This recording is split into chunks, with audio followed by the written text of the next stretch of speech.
Hello दोस्तों, कैसे हैं आप सब लोग। तो आज हम नया टॉपिक लेकर के आए हैं मॉडर्न हिस्ट्री का लखनऊ पैक्ट 1916। ठीक है, लखनऊ पैक्ट में क्या होता है आइए तो अब हम जानते हैं। तो जैसे कि हम सब जानते हैं 1905 में जब बंगाल का पार्टीशन हुआ तो मुस्लिम लीग उसके सपोर्ट में थी। मुस्लिम लीग ब्रिटिश गवर्नमेंट को सपोर्ट कर रही थी पार्टीशन ऑफ बंगाल में। वो क्यों सपोर्ट कर रही थी, हमें पता है कि वो अलग सेपरेट नेशन जो है उनको चाहिए था, सेपरेट इलेक्टोरेट उनको चाहिए थे। ठीक है, तो इसीलिए वो पार्टीशन ऑफ बंगाल के खिलाफ नहीं थे। तो क्या होता है, स्वदेशी मूवमेंट जब लॉन्च की जाती है इंडियन नेशनल कांग्रेस के द्वारा, तो उस समय भी जो मुस्लिम लीग थी वो स्वदेशी मूवमेंट के भी खिलाफ थी। क्यों? क्योंकि वो सपोर्ट कर रही थी ब्रिटिश गवर्नमेंट को।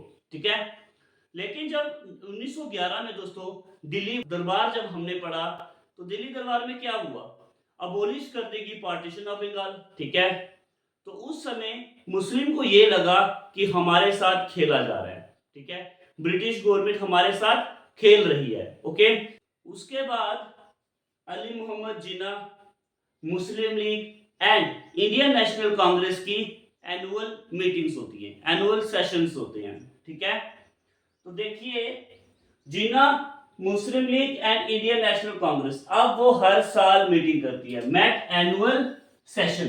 ओके, तो पहली बार इनका सेशन होता है, इनकी मीटिंग होती है बॉम्बे में दिसंबर 1915। ओके, कब होती है? बॉम्बे में 1915।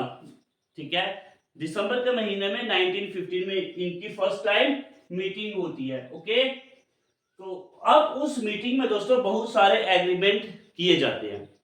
ठीक है, क्या एग्रीमेंट होंगे? देखिए, अब मुस्लिम क्या चाहते थे, उनको क्या मिले, उनको रिप्रेजेंटेशन मिले, उनको अलग नेशन मिले। ठीक है, तो उसी रिप्रेजेंटेशन को लेकर के कितनी रिप्रेजेंट होनी चाहिए मुस्लिम की, ओके, ये सब उसमें डिस्कस किया गया और उसमें एग्रीमेंट किए गए। ठीक है, composition of legislature and quantum to representation to be allowed, कि कितनी जो कंपोजिशन करनी है मुस्लिम की, जो रिप्रेजेंट करने हैं, ठीक है, कितने मेंबर जो है वो रिप्रेजेंट करने हैं मुस्लिम के, उसके बारे में एग्रीमेंट होते हैं। ठीक है, तो नेक्स्ट है, उसके बाद सरोजिनी नायडू जी का रोल आता है। अब वो जिन्ना को एक टाइटल देते हैं ambassador of Hindu Muslim unity. ठीक है, ये काफी इंपॉर्टेंट पॉइंट जो बन करके आता है, ये आपको पता होना चाहिए, इसमें क्वेश्चन जो है वो बन सकता है। ओके, तो सरोजिनी नायडू ने टाइटल दिया था जिन्ना को, क्या टाइटल दिया था? Ambassador of Hindu Muslim unity. Okay, तो उसके बाद जिन्ना को ही कहा जाता है chief architect of Lucknow pact. Lucknow pact का चीफ आर्किटेक्ट किसे कहा गया? अली मोहम्मद जिन्ना को। ठीक है, और सरोजिनी नायडू ने उनको टाइटल भी दिया ambassador of Hindu Muslim unity.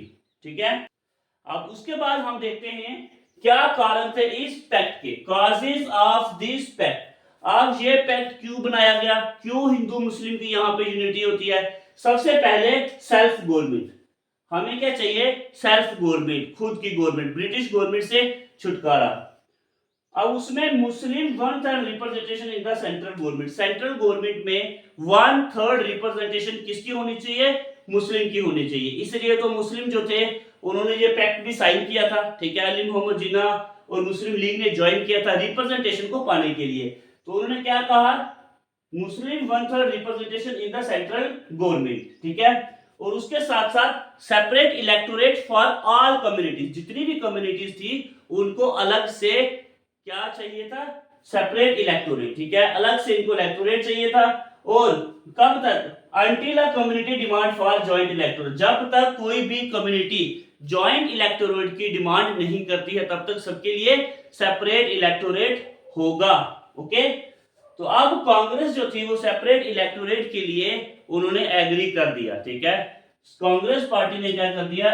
Agree कर दिया सेपरेट इलेक्टोरेट के लिए, और उसके साथ साथ Muslim as a separate nation, इसके लिए भी उन्होंने हाँ कर दी। ठीक है, यहीं से ओरिजिन होता है टू नेशन थ्योरी का। ओके, जितने भी इंपॉर्टेंट पॉइंट थे लखनऊ पैक्ट के वो हमने सारे यहाँ पे डिस्कस कर दिए। उम्मीद करता हूँ ये सारे आपको पॉइंट समझ में आ गए होंगे। ठीक है, तो ये था हमारा लखनऊ पैक्ट, स्क्रीनशॉट लेके आप इसके नोट्स भी बना सकते हैं। तो नेक्स्ट वीडियो में नया टॉपिक लेकर के आएंगे हम हिस्ट्री का। इस वीडियो में इतना ही, धन्यवाद।